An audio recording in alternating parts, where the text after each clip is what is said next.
So, even though today is Canvas Kickoff Sunday, I'm not going to start out by talking about money.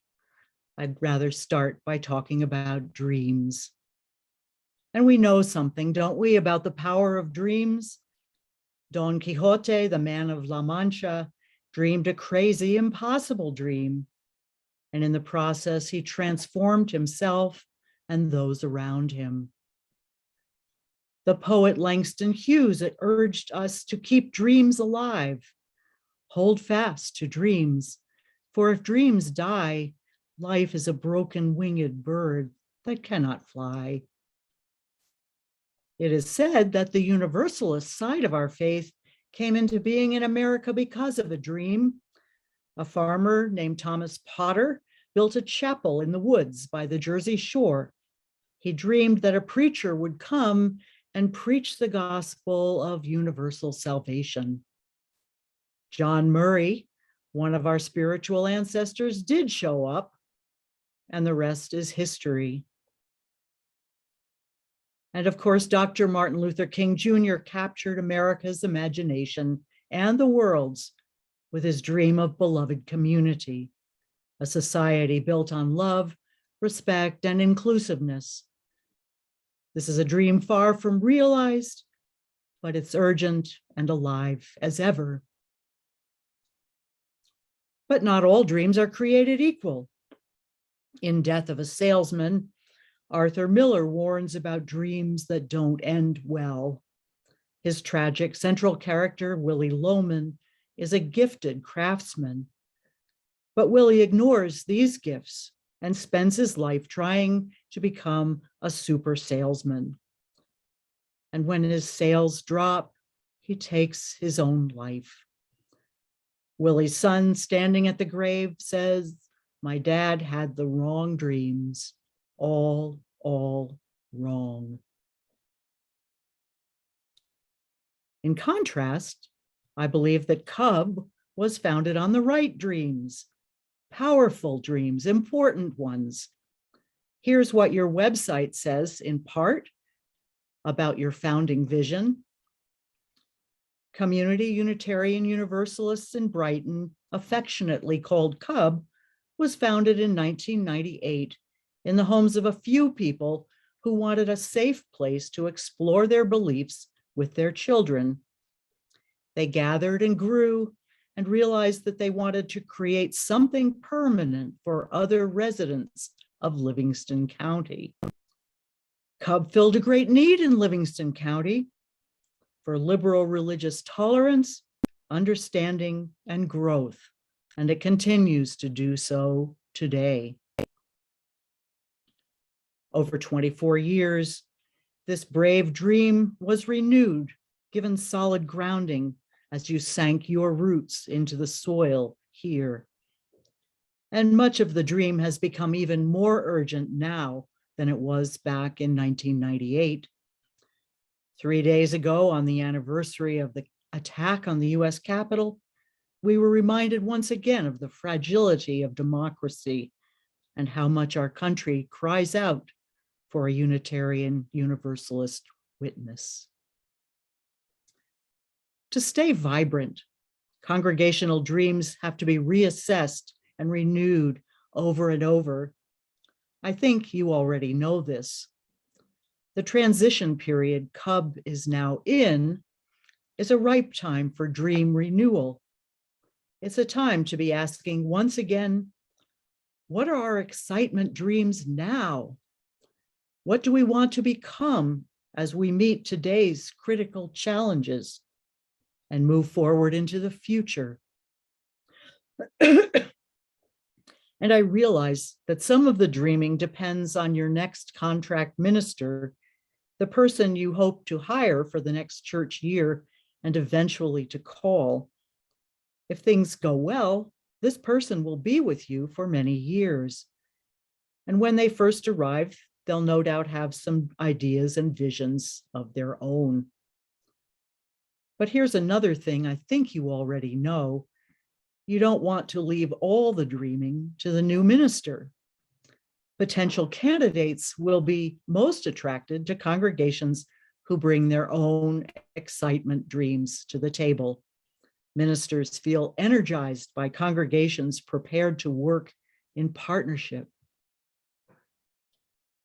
And that brings us to your pledge drive for the year 2022-23.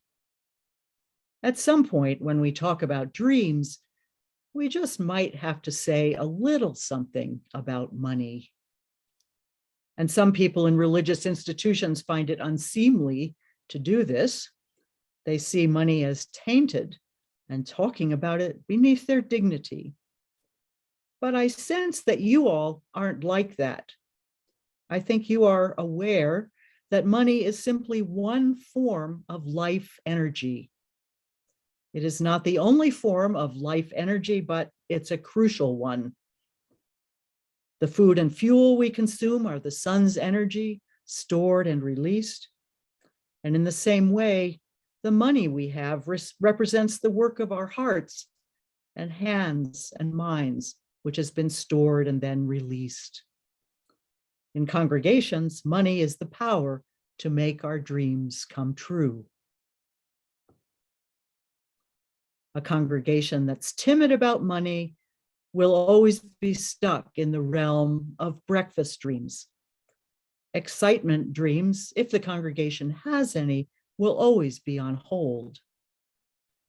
Now, for Winnie the Pooh, his breakfast dream was also his excitement dream. He told Piglet those two things are the same. And I get that. And for Pooh, that's great. It's also necessary for anyone who isn't sure where their next meal is coming from. But in a congregation, a breakfast dream is a survival dream, one of self-preservation, and thus barely a dream at all.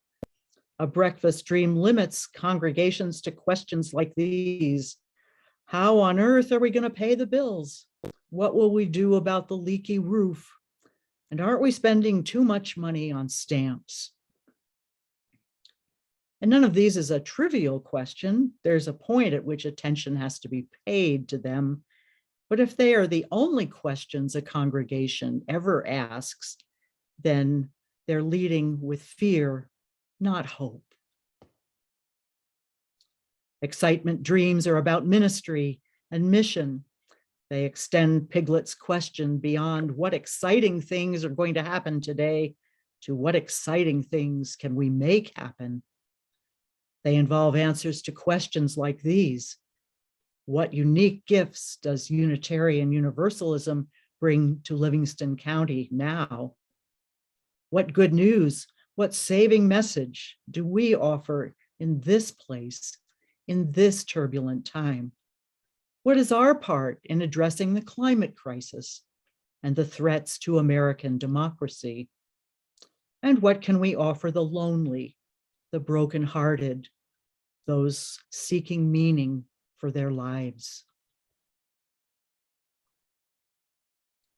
This year's annual budget drive is critical to the life of this congregation.